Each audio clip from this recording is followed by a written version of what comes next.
वह वास्तव में होता है। कभी स्वयं को दर्पण के समान स्वच्छ व निर्मल भाव से ओतप्रोत मानता है, कभी मानते हैं कि कहीं न कहीं वे भी दर्पण के समान हैं, वे भी दर्पण के समान स्वच्छ और निर्मल हैं, ठीक ना? उनके हृदय में जरा भी किसी तरह की कृत्रिमता नहीं है, यानी बनावटी चीज नहीं है, ठीक ना? बनावटी चीज कहने का मतलब है कि मन में कुछ और हो और इंसान करता कुछ और हो, लेकिन कभी की ऐसी कोई भावना नहीं है। उसके इन निर्मल भावों के कारण ही बड़े बड़े रूपवान लोग उनके चरण पकड़कर लालसा के साथ उनके मुख की ओर निहारते हैं। देखिए, कवि में यही गुण होने के कारण, यही स्वच्छ और निर्मल भाव होने के कारण बड़े बड़े रूपवान लोग जो है इनके पास आते हैं और इनका पांव पकड़कर, चरण पकड़कर बड़े लालसा के साथ, बड़े इच्छा के साथ इन्हें निहारते हैं या देखते हैं। ठीक है, तो ये था आपका पहला क्वेश्चन। आइए अब हम लोग दूसरा क्वेश्चन देखते हैं। दूसरा क्वेश्चन में पूछा गया है, पहले कड़वक में कलंक और कांच और कंचन से क्या तात्पर्य है? देखिए, अपनी कविताओं में कवि जायसी ने कलंक, कांच और कंचन आदि शब्द का प्रयोग किया है। इन शब्दों की कविता में अपनी अलग अलग विशेषता है। देखिए, जो हम लोग चैप्टर पढ़े हैं कड़वक, इसमें मोहम्मद जायसी जो है वह कलंक का, कांच का और कंचन का, इन तीनों शब्दों का, ठीक ना, इस कविता में इन्होंने अलग अलग तरह से इनकी विशेषताओं को इन्होंने लिखा है या बताया है। देखिए, कलंक का इन्होंने बताया है कि जिस प्रकार काले धब्बे के कारण चंद्रमा कलंकित हो गया है। देखिए, चांद को इस संसार में जो विधाता है वो बहुत खूबसूरत अवतारा, खूब बहुत खूबसूरत जो है उनको बनाया या जन्म दिया, लेकिन चंद्रमा को भी क्या किया उन्होंने, एक दाग दे दिया। वह दाग ही चंद्रमा को कलंकित कर दिया, ठीक ना? तो देखिए, चंद्रमा में दाग हुआ, दाग है, लेकिन फिर भी यह अपनी प्रभा से यानी अपनी प्रकाश से जग को आलोकित करने का काम करता है। देखिए, चंद्रमा में भी दोष है, फिर भी वह अपना प्रकाश देना जो है चंद्रमा नहीं छोड़ता है, ठीक ना? अपने प्रकाश से पूरी जगत को, पूरी संसार को प्रकाशमय करता है, और उसकी प्रभा के आगे चंद्रमा का काला धागा ओझल हो जाता है। और देखिए, जो ये चंद्रमा का प्रभा है ना, जो चंद्रमा का प्रकाश है, उसके आगे जो उसका काला धब्बा है वह छिप जाता है, दिखाई नहीं देता है, ठीक ना? ठीक उसी प्रकार गुणी जन की कृतियां या कृतियों के सामने उनके एकाध दोष लोगों की नजरों से ओझल हो जाते हैं। देखिए, जैसे चंद्रमा में दाग है और चंद्रमा का दाग भी छुप जाता है उसके प्रकाश से, ठीक उसी तरह जो लोग इंसान जो इंसान गुणवान होते हैं और जिनके पास कोई कृति होती है, कोई अच्छा कर्म होता है, यानी सुकर्म होता है, वो अगर कोई सुकर्मी व्यक्ति है, उसके पास अच्छा सुकर्म है, कर्म है, और उसमें एक दो गुण हो, एक दो दोष होते हैं, तब भी उस पर कोई फर्क नहीं पड़ता है। वह उसका जो अवगुण होता है, वह अवगुण जो है उसके गुणों से ढक जाता है, ओझल हो जाता है, जैसे चंद्रमा का काला धाबा चंद्रमा के प्रकाश से ढक जाता है, ओझल हो जाता है। देखिए, कंचन शब्द के प्रयोग के पीछे कवि की धारणा है कि जिस प्रकार शिव त्रिशूल द्वारा नष्ट किए जाने पर सुमेरु पर्वत सोने का हो गया, ठीक उसी प्रकार सज्जनों की संगति से दुर्जन भी मानव श्रेष्ठ बन जाता है, ठीक ना? तो जिस प्रकार,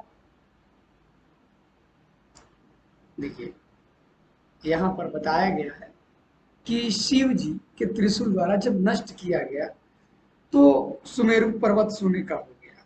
ठीक उसी तरह जब आप किसी सज्जन व्यक्ति की संगत में रहते हैं, ठीक है, तो एक दुर्जन व्यक्ति भी श्रेष्ठ बन जाता है, ठीक ना? और देखिए, संपर्क और संसर्ग से ही वह गुण निहित है, लेकिन पात्रता भी अनिवार्य है। देखिए, संपर्क और संसर्ग में वह गुण निहित है। यानी इंसान जो है, जैसे मान लीजिए वह किसी भी व्यक्ति के साथ रहता है, वह जैसे व्यक्ति के साथ रहेगा उसी व्यक्ति की तरह उसके अंदर असर पड़ेगा, ठीक ना, उसी का गुण उसके अंतर्गत आएगा, ठीक ना। और देखिए यहाँ पे देखेंगे कि कवि ने गुण कर्म की विशेषता का भी वर्णन किया है। कांच शब्द की जो अर्थकता है, कवि कांच शब्द की जो अर्थकता है, कवि ने अपनी कविताओं में स्पष्ट करने की चेष्टा की है कि जिस प्रकार बिना घड़िया में, घड़िया जो है एक सोने गलाने के पात्र को घड़िया कहते हैं, तो कहा गया है कि बिना घड़िया में गलाए कांच असली स्वर्ण रूप में नहीं प्राप्त कर सकता है। यानी कि जब तक हम किसी स्वर्ण को, सोने को जब तक घड़िया में रखकर गलाएंगे नहीं, तब तक जो है वह असली सोना नहीं हो सकता है, क्योंकि जब हम उसको गलाते हैं तो उसके जो अशुद्ध धातु होते हैं वह जो है निकल जाते हैं, ठीक ना। और ठीक उसी प्रकार इस संसार में किसी मानव को बिना संघर्ष, तपस्या और त्याग के श्रेष्ठता प्राप्त नहीं हो सकता है, ठीक ना। कहने का तात्पर्य है कि एक आंख से अंधे होने पर भी जायसी अपनी काव्य प्रतिभा और कृतित्व के बल पर लोक जगत में सदैव आदर पाते रहे थे। देखिए यहाँ पे कहा गया है कि एक आंख से होते हुए भी जो ये कवि है, ठीक ना, अपनी प्रकाश यानी कि काव्य की प्रतिभा से चारों तरफ जो है प्रकाश फैलाते रहे और उसी के बल पर इस संसार के लोगों से हमेशा आदर पाते रहे, ठीक ना। तो ये तीन। तो आइए हम लोग तीसरे प्रश्न में पूछा गया है कि पहले कड़बक में व्यंजित जायसी के आत्मविश्वास का परिचय अपने शब्दों में दे। तो चलिए उत्तर देखते हैं। मलिक मोहम्मद जायसी अपनी कुरूपता और एक आंख से अंधे होने पर भी शोक प्रकट नहीं करते हैं। आत्मविश्वास के साथ वे अपने काव्यों के प्रतिभा के बल पर लोकहित की बातें करते हैं। अर्थात मोहम्मद मलिक जायसी जो है एक आंख से अंधे होते हैं और एक कान से बहरे होते हैं, और इनका जो रूप होता है वो कुरूप होता है, फिर भी यह कभी जो है निराश नहीं होते हैं, कभी शोक प्रकट नहीं करते हैं, कभी किसी से दुख नहीं जताते हैं, बल्कि आत्मविश्वास के साथ अपने कविता को लिखते हैं और सारे जगत के लोगों का कल्याण करते हैं, ठीक ना। प्राकृतिक प्रतीकों द्वारा जीवन में गुण के महत्व की विशेषता का वर्णन करते हैं और वे बताते हैं कि जिस प्रकार चंद्रमा जो है काले धब्बे के कारण कलंकित तो हो गया, किंतु अपनी प्रभायुक्त आभा से सारे जग को अवलोकित करता है। देखिए चंद्रमा को भगवान ने बनाया, उसमें भी दाग लगाया, लेकिन चंद्रमा जो है अपने प्रकाश से पूरे संसार को अवलोकित करता है, उजाला करता है, अतः उसका दोष गुण के आगे ओझल हो जाता है। जिससे चंद्रमा का जो दोष है वो गुण के आगे जो है ओझल हो जाता है, ढक जाता है, छुप जाता है, ठीक है। तो कभी इससे यही कहना चाहते हैं कि उनके अंदर भी जो दोष है वह गुण के आगे क्या हो जाएगा, ओझल हो जाएगा, समाप्त हो जाएगा, ढक जाएगा। ये बताते हैं आगे कि जिस प्रकार बिना आम में मंजरियों के नहीं आने पर बासु नहीं पैदा होता है। देखिए ये कहना चाहते हैं कि जब तक आम में मंजरियां नहीं आएगी तब तक खुशबू नहीं आएगा, ठीक। चाहे सागर का खारापन उसकी गुणहीनता का द्योतक है, सुमेरु पर्वत की यश गाथा भी शिव त्रिशूल के स्पर्श के बिना निरर्थक है। और देखिए ये बताते हैं कि जो सुमेरु पर्वत है इसकी जो यश गाथा है वह शिव के त्रिशूल के स्पर्श के बिना व्यर्थ है, ठीक है। घरिया में तपाए बिना सोना में निखार नहीं आता है। जब तक हम लोग सोना को घरिया में नहीं तपाते हैं तब तक उसमें कोई निखार नहीं आता है। ठीक उसी प्रकार कवि के जीवन भी नेत्रहीनता के कारण दोष भाव तो उत्पन्न करता है, किंतु उनकी काव्य प्रतिभा के आगे सब कुछ गौण पड़ जाता है। जिस प्रकार दर्पण निर्मल और स्वच्छ होता है, जैसी जिसकी छवि होती है ठीक उसी तरह उसमें उसका प्रतिबिंब भी बनता है। ठीक वह व्यक्ति उसी तरह दिखता है जिस तरह वह रहता है।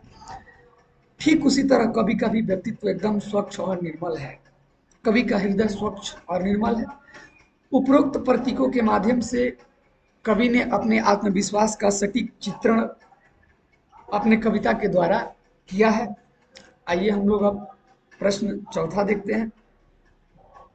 देखिए चौथे प्रश्न में कवि ने किस रूप में स्वयं को याद रखे जाने की इच्छा व्यक्त की है, उनकी इस इच्छा का मर्म बतावे। देखिए कवि मलिक मोहम्मद जायसी अपनी स्मृति के रक्षार्थ में, यानी कवि मोहम्मद मलिक जायसी जो है यह चाहते हैं कि दुनिया इसे इन्हें याद करे। तो इन्हें याद करने के लिए इन्होंने क्या किया है कि कविता में इसके बारे में इन्होंने वर्णन किया है। इन्होंने इच्छा प्रकट की है कि मैं चाहता हूं कि मेरे मरने के बाद भी लोग मुझे क्या करें, याद करें। तो देखिए कवि कहाँ से प्रेरित होते हैं कि उन्हें मरने के बाद भी जो है अपने कृतियों में याद रहना है। तो देखिए ये प्रेरित हुए हैं लौकिक कथा से, आध्यात्मिक विरह से, कठोर सूफी साधना से। ये सब कुछ पढ़ने के बाद इनको प्रेरणा मिली है और इससे ये प्रेरित हुए हैं। ठीक है। और इनके मन में हार्दिक इच्छा जगी है कि संसार में मृत्यु जब होती है तो इंसान नष्ट हो जाता है, लेकिन इसकी जो कृति होती है ये कभी नष्ट नहीं होती है। वह केवल, देखिए अगर वह केवल लौकिक कथा मात्र लिखते तो उससे उनकी कीर्ति चिरस्थायी नहीं होती। केवल लौकिक कथा लिखने से इनको लोग याद नहीं करते। अपनी कीर्ति चिरस्थायी करने के लिए उन्होंने पद्मावत की लौकिक कथा लिखी, सूफी साधना का आध्यात्मिक पृष्ठभूमि को लिखा और उसके बाद उन्होंने मनुष्य की सबसे जो प्रमुख प्रवृत्ति होता है लौकिक कथा लिखने का, उसको उन्होंने अपनाया ताकि लोग उन्हें मरने के बाद भी याद रखें। तो आइए हम लोग पांचवा प्रश्न को देखते हैं। पांचवा प्रश्न में क्या पूछा गया है, देखिए पांचवा प्रश्न में पूछा गया है भाव स्पष्ट करें। जौ लही अंबही डाभ न होई, तौ लही सुगंध बसाई न सोई। देखिए प्रस्तुत पंक्ति कड़बक पदवन से लिया गया है। इस कविता के जो रचयिता हैं मलिक मोहम्मद जायसी हैं और इन पंक्तियों के द्वारा कवि ने अपने विचारों को प्रकट करने का काम किया है। जिस प्रकार आम में नुकीली डांभे नहीं निकलती है तब तक उसमें से सुगंध नहीं आता है, यानी आम में सुगंध आने के लिए डांभ निकलना बहुत ही जरूरी है, यानी मंजरियां निकलना बहुत ही जरूरी है और डांभ के कारण ही आम की खुशबू बढ़ जाती है। ठीक ठीक उसी प्रकार गुण के बल पर व्यक्ति समाज में आदर पाने का हकदार बन जाता है और उसकी गुणवत्ता उसके व्यक्तित्व में निखार ला देती है। और देखिए कोई भी व्यक्ति हो वह अपने गुण के लिए जाना जाता है, ठीक ना। उसके व्यक्तित्व में निखार तभी आती है जब उसके अंदर गुण होता है।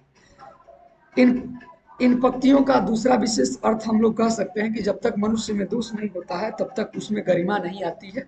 डांभ आने से पहले आम के वृक्ष में नुकीले टोसे निकल आते हैं।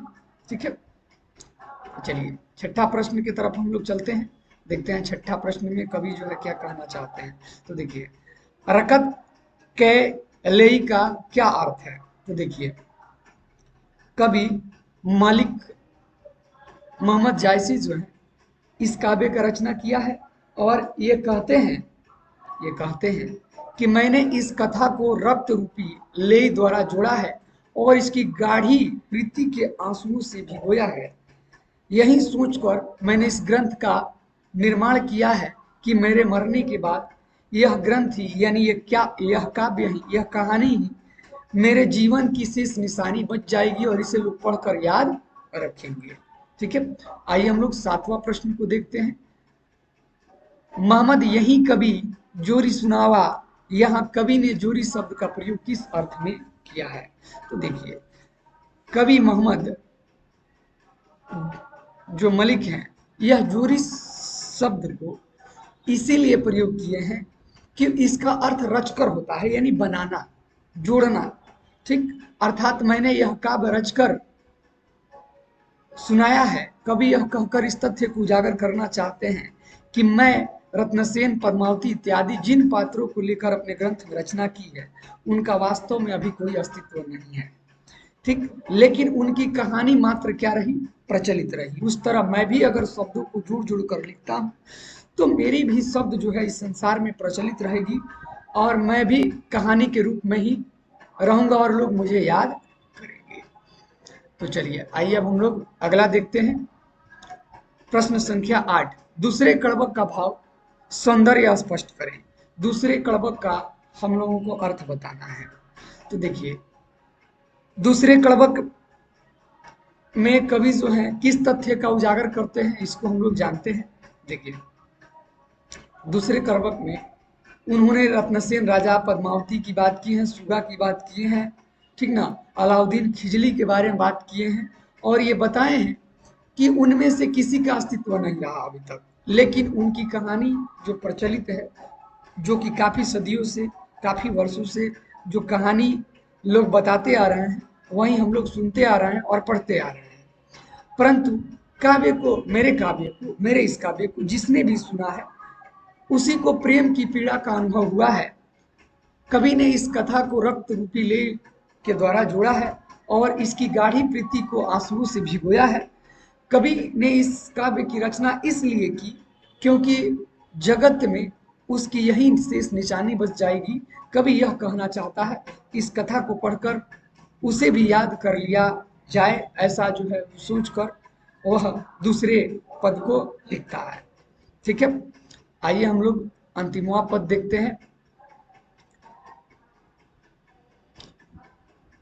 देखिए, धनी सो पुरुख जस कीर्ति जासु, फूल मरे पैठ मरे न बासु। तो देखिए, इस पक्ति का व्याख्या करना है तो बाबू प्रस्तुत पक्तियां जो है जायसी के द्वारा लिखित है और ये कड़वक के द्वितीय भाग से लिया गया है। और इन पंक्तियों में कवि कहना चाहते हैं कि जिस प्रकार पुष्प अपने नश्वर शरीर का त्याग कर देता है किंतु उसकी सुगंध जो है धरती पर परिव्याप्त रहती है। देखिए, आप लोग देखे होंगे कि फूल जो है, फूल जब मुरझा जाता है, सूख जाता है, सूखने के बाद भी उसके अंदर से जो है खुशबू आते रहती है, ठीक। यानी फूल नष्ट होने के बाद भी उसकी खुशबू को नष्ट नहीं किया जा सकता है। ठीक उसी तरह इंसान को मारा जा सकता है, इंसान मर सकता है, लेकिन उसकी कृति कभी भी समाप्त नहीं हो सकती है। ठीक उसी प्रकार महान व्यक्ति भी इस धाम पर अवतरित होकर अपनी कृति का पताखा सदा के लिए इस भवन में फहराते हैं। तो इस भवन मतलब इस धरती पर, ठीक है। पुष्प सुगंध सहस्य यशस्वी लोगों की भी कृतियां विनष्ट होती है। देखिए, इसमें बताया गया है कि पुष्प जो होते हैं, पुष्प की सुगंध की भांति ही कृतियां भी जो है इसको नष्ट नहीं किया जा सकता है।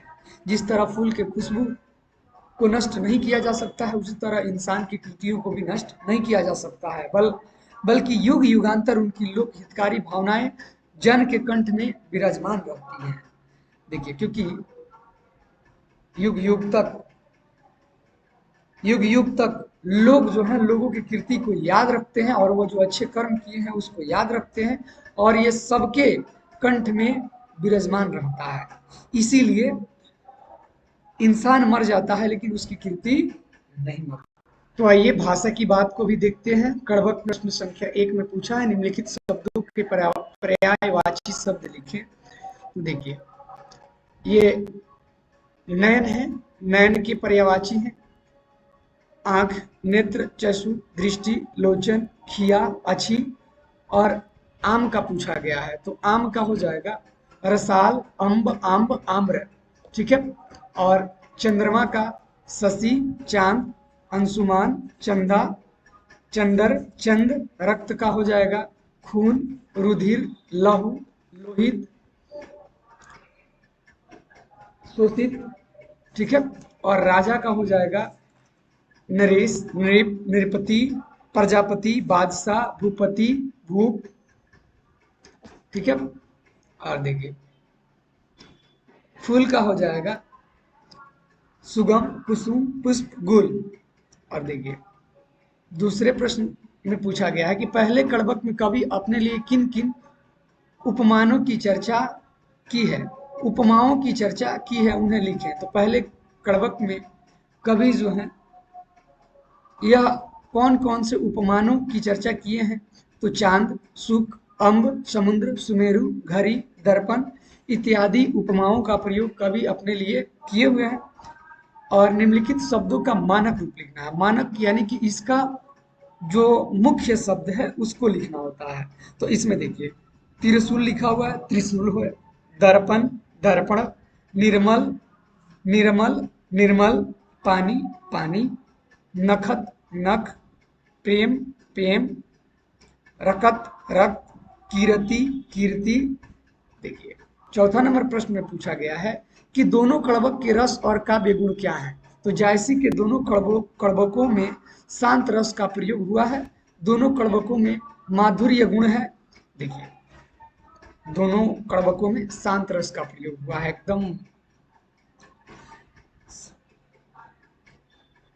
और देखिए पहले कड़बक में संज्ञा पदों को चुनी।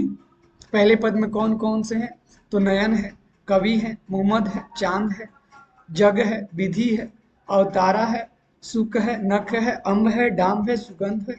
हालांकि सुगंध नहीं होगा, ठीक है, सुगंध नहीं होगा। समुद्र होगा, पानी होगा, सुमेरु होगा, त्रिशूल होगा, कंचन होगा, गिरी होगा, आकाश होगा, घड़ी होगा, कांच होगा, कंचन होगा, दर्पण होगा और मुख होगा। ठीक है। और छठा प्रश्न में पूछे हैं दूसरे कड़बक में से सर्वनाम पदों को चुने। यह है, सो है, अस है, यह है, मकु है, सो है, कहाँ है, अब है, अस है, कहाँ है, जेई, कोई, जस, कई, जरा,